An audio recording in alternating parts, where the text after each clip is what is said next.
نصيحتي لكم أيها الإخوة يعني بتعلم هذا الدين والاستمرار في تعلمه، فإن تعلمه الإنسان كأنه يجاهد في سبيل الله، أجره عظيم عند الله عز وجل. فاحرصوا على طلب العلم دائما. فالغدوة أي الذهاب بعد الفجر، أو الروحة وهي الذهاب بعد الظهر، كما قال عليه الصلاة والسلام: لغدوة أو روحة في سبيل الله خير من الدنيا وما فيها.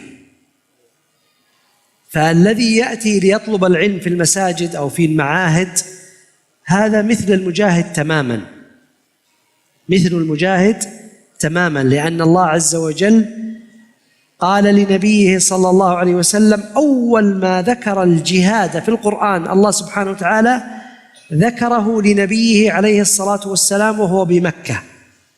والمعلوم باتفاق العلماء أن الجهاد لم يفرض في مكة، وإنما فرض في المدينة، ففرض في المدينة، وهي قوله تعالى: فلا تطع الكافرين وجاهدهم به جهادا كبيرا، أي بالقرآن. فذكر الله جهاد العلم لنبيه صلى الله عليه وسلم قبل جهاد النفس، لأن سورة الفرقان مكية بالإجماع، بإجماع العلماء. فإذا ما هو الذي يجاهد به الرسول صلى الله عليه وسلم؟ هو جهاد العلم، وأصل العلم هو القرآن الكريم. فأنتم إذا حرصتم على التعلم والصبر في حضور المحاضرات والدروس، لا تظن مو لازم تكون عالم، أنت مجاهد في سبيل الله، أنت يا أختي مجاهدة في سبيل الله. هذا الذهاب والإياب أجر عظيم عند الله عز وجل. يكفيكم فضلا أن يقال لكم بعد كل مجلس في أي مسجد في أي وقت، يقال لكم: قوموا مغفورا لكم، قوموا مغفورا لكم. تريدون أحسن من كذا؟ تريدون شيء أفضل من هذا؟ وأنتم تأتون وترجعون، الملائكة، ملائكة الله التي تملأ هذا الكون، تضع أجنحتها لكم. الملائكة لها أجنحة، إذا مر بطالب العلم منها وضعت أجنحتها على الأرض أدبا مع طالب العلم. أفضل من هذا شيء؟ الحيتان في البحر تستغفر لكم، الطير في جو السماء يستغفر لكم، كل شيء في الدنيا يستغفر لكم. فمن جاء إلى المسجد يتعلم، كبير السن صغير، يرجى أن يكون عالما أو لا يرجى أن يكون عالما، هو مجاهد في سبيل الله، وهو مثل المجاهد تماما في الأجر. أسأل الله عز وجل أن يرزقنا وإياكم علما نافعا وعملا صالحا ورزقا واسعا، ويثبت قلوبنا على الإسلام والسنة. اللهم مقلب القلوب ثبت قلوبنا على الدين، اللهم مقلب القلوب ثبت قلوبنا على دينك يا رب العالمين. آمين. اللهم زدنا إيمانا ويقينا وعلما، وبلغنا رمضان وارزقنا صيامه وقيامه على ما يرضيك عنا يا رب العالمين. وصلى الله وسلم وبارك على عبده ورسوله نبينا محمد وعلى آله وصحبه أجمعين. والسلام عليكم ورحمة الله وبركاته.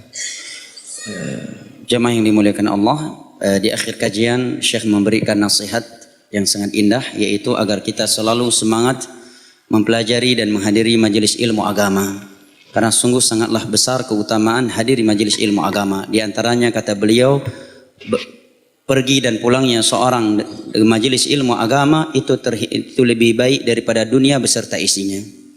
Kedua, kata beliau, hadis-hadis Nabi menyebutkan bahwa orang yang menuntut ilmu agama itu seperti seorang yang sedang berjihad di medan tempur. Seperti firman Allah Jalla, sebagaimana Allah firmankan dalam surat Al-Furqan, yang mana surat Al-Furqan adalah surat yang turun di Mekah menurut kesepakatan seluruh ulama. Allah berfirman, "Fala tuti'il kafirin wajahiduhum bihi jihadan kabira." Berjihadlah kalian dengan Al-Quran, yang itu merupakan jihad yang sangat besar. Padahal di Mekah belum ada perintah jihad, melainkan menuntut ilmu ke sisi Nabi SAW.